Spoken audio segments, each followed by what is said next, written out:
बहुत समय पहले कुछ चुड़ैलें अपने नीले घोड़ों पर सवार होकर जलपरियों को लेने के लिए नदी के पास आती हैं। एक चुड़ैल कहती है, बहन यही है वो जलपरियों का तालाब और वो रही जलपरियां।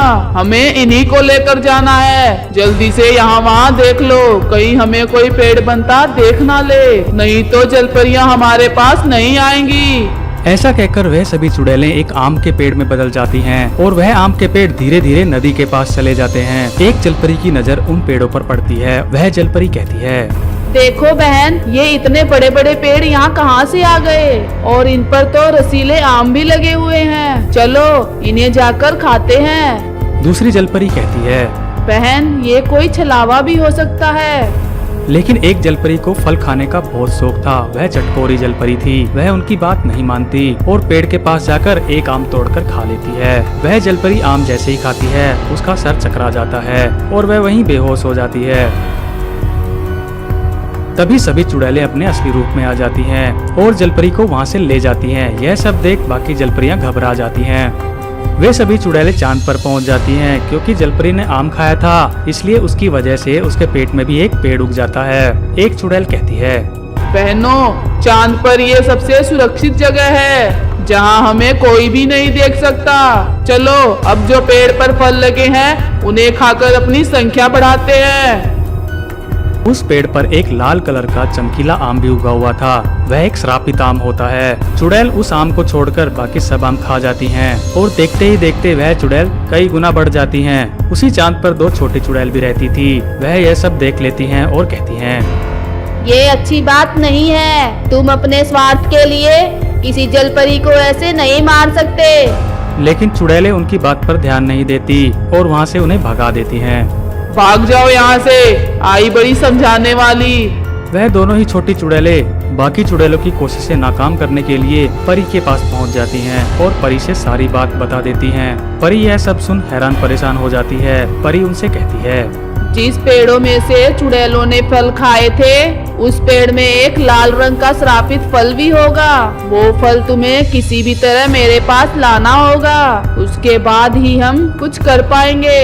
फिर क्या था, दोनों छोटे चुड़ैलें बिना टाइम गवाए चुपके से जाकर जलपरी के पेट से उगा हुआ वह लाल कलर का फल तोड़ लेती हैं और वापस परी के पास आ जाती हैं। परी वह फल लेकर और साथ में दोनों छोटी चुड़ैलों को लेकर जलपरियों के पास पहुंच जाती हैं और उनसे कहती हैं, जलपरियों, तुम्हारी सहेली जलपरी को बचाने के लिए हम ये श्रापित फल तोड़कर लाए हैं, क्योंकि तुम अच्छाइयों की परी हो। तुम्हारे अच्छाइयों की शक्तियों से ही ये फल श्राप से मुक्त होगा। क्योंकि जलपरियां भी घबराई हुई थी तो वह परी की बात मान लेती हैं और अपनी सारी अच्छाइयों की शक्तियां उस फल में डाल देती हैं। वह फल श्राप से मुक्त हो जाता है और उसका रंग भी चेंज हो जाता है। फिर क्या, परी उसे खा लेती है। वह श्रापित फल बहुत ही शक्तिशाली था। जैसे ही परी उस फल को खाती है वह एक बहुत शक्तिशाली अच्छी चुड़ैल में बदल जाती है। परी जैसे ही अच्छी चुड़ैल में बदलती है, चांद पर सभी चुड़ैलें जो कि कई गुना बढ़ गई थी वह दोबारा से एक हो जाती हैं। रानी चुड़ैल बहुत घबरा जाती है और उन्हें पुरानी बात बताती है और कहती है, जब मैंने शैतान गुरु की तपस्या की थी तो शैतान गुरु ने वरदान देते हुए कहा था कि हमें जलपरियों के पेट से उगे हुए फल खाने होंगे जिससे कि हम संख्या में डबल हो जाएंगे। लेकिन उन्होंने ये भी कहा था, चुड़ैल रानी, उस जलपरी के पेट से जो पेड़ उगेगा उस पे एक लाल रंग का श्रापित फल भी उगा हुआ होगा। उसकी रक्षा तुम्हें करनी होगी। वह किसी के हाथ नहीं लगना चाहिए। लेकिन बहनों लगता है वो अब किसी के हाथ लग गया। जल्दी से चलो, हमें उस जलपरी को छुपाना होगा। ऐसा कहकर सभी चुड़ैलें गुफा की तरफ भागती हैं। लेकिन अच्छी चुड़ैल बनी परी उनके आने से पहले ही जलपरी को आजाद करा लेती है और जलपरी को ठीक कर देती है उसके पेट से पेड़ हटाकर। चुड़ैलों को नहीं पता था कि जलपरी आजाद हो चुकी है। वह जलपरी को आजाद हुआ देख काफी हैरान होती हैं।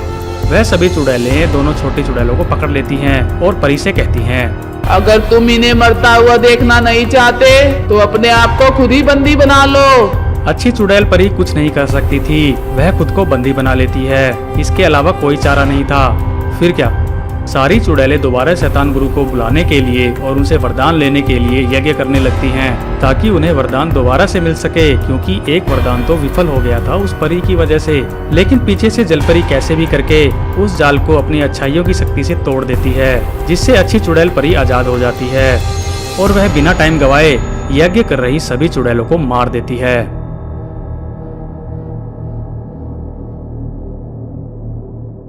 बचाओ, हमारे बच्चों को 2 चुड़ैलें उठा ले गई, जल्दी बचाओ, कोई तो मदद करो। एक गांव के बहुत बड़े जमींदार के घर 2 बच्चे पैदा होते हैं, जिसमें से एक लड़का तो दूसरी लड़की होती है। जमींदार कहता है, लड़का तो ठीक है, लेकिन लड़की का क्या करूं? लड़का तो मेरे इतने बड़े साम्राज्य की देखभाल करेगा, लेकिन लड़की तो बोझ है, इसमें तो बहुत खर्चा होगा। ऐसा सोचकर जमींदार लड़की को उठाता है और गांव के ही एक बदनाम खंडहर कुएं में उसको डाल देता है और भगवान से कहता है, हे भगवान, मुझे माफ करना, लेकिन मुझे लड़की नहीं चाहिए। ऐसा कहकर वह वहां से चला जाता है, लेकिन वह कुआं जिसमें उसने उस लड़की को फेंक दिया था, उसके दूसरी तरफ चुड़ैल लोक था, जहाँ पर बहुत सारी चुड़ैलें घुमा करती थी। वह लड़की एक चुड़ैल लोक में पड़ी थी और जोर जोर से चिल्ला रही थी। उसके रोने की आवाज एक भयंकर चुड़ैल सुन लेती है। वह चुड़ैल कहती है, ये तो किसी इंसान के बच्चे की रोने की आवाज है। इससे पहले दूसरी चुड़ैलें उसके पास पहुँचे, मैं जाकर उसे उठा लेती हूँ। ऐसा कहकर वह चुड़ैल बिना टाइम गवाए उस लड़की के पास जाती है। आज तो दावत होगी। वह जैसे ही उस लड़की को उठाने लगती है, एक नागिन वहां पहुंच जाती है। नागिन अपनी शक्ति से उस चुड़ैल को वहां से भगा देती है।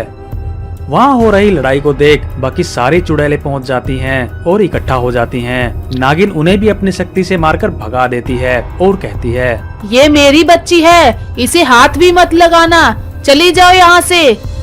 नागिन उस बच्ची को उठा लेती है और कहती है, बहुत ही प्यारी बच्ची है, इसे तो मैं पाल लूंगी।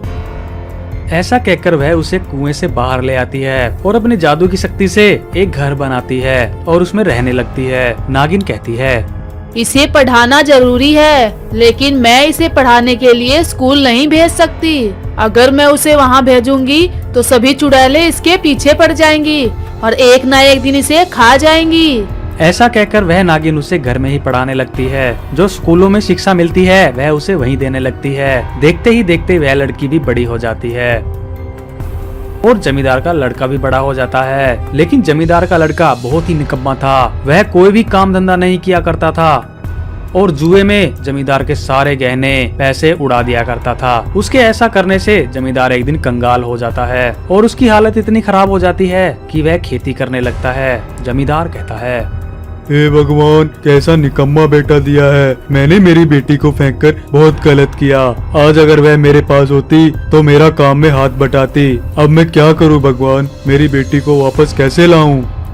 तभी एक दिन कुछ चुड़ैलें भेष बदलकर गांव में घूम रही थी। फिर उन्हें वह लड़की दिखाई देती है। एक चुड़ैल कहती है, बहन, ये तो वही बच्ची है जिसे नागिन ने बचाया था। इसकी खुशबू हूबहू वैसी ही है। ये वही लड़की है, लेकिन बहन, नागिन यहीं घूम रही है। अगर हम इसे पकड़ेंगे तो नागिन हमें मार देगी।